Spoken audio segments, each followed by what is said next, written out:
Brenda Luckett remembers learning about segregation. How the end started in Memphis, and their first franchise hotel was here in Clarksdale. And I wanted to swim in the swimming pool. And I kept telling my daddy I wanted to stop there, I wanted to go there. And he told me, he would just tell me, no, we can't go there, we can't go there. Finally, he had to explain to me why we couldn't go. And he said that only white people can go to that hotel and to that, and to that pool. I can remember that as being the first time that I knew that there was any such thing as segregation. She's part of the last generation of Americans to have lived under the Jim Crow laws, which legalized segregation. And 60 years on, she'll be voting in an election roiled by racial division. I always had that entrepreneurial spirit. Lorenzo Washington remembers that earlier time too. He got a job at a gas station as a teenager, making 50 cents an hour. When his boss found out he was saving to buy a car, he cut his shifts. He didn't want black folk to have anything. Washington says his boss would also hurl racist slurs at black workers and manhandle them. And when I turned 16, I thought I'd stand up for myself, so I stood my ground.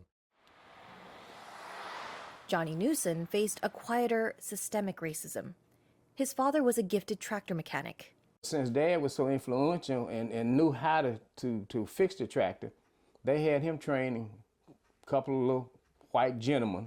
And Dad said that when he looked at his check, which was $60, and the young white males came back and showed Dad their check was more than my father, and he was the trainer.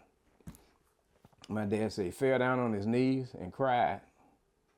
In the summer of 1964, President Lyndon Johnson signed the Civil Rights Act.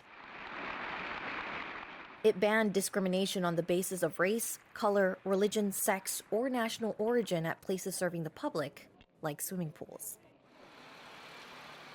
Around that time, Luckett's parents sent her to a freedom school.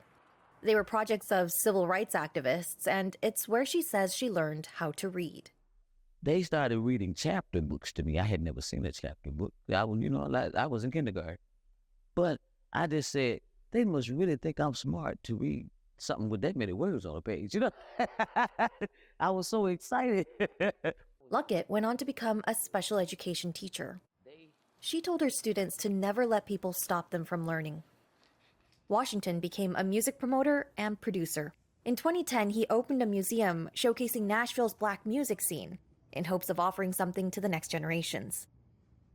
Newson's father quit his job after learning about the pay gap.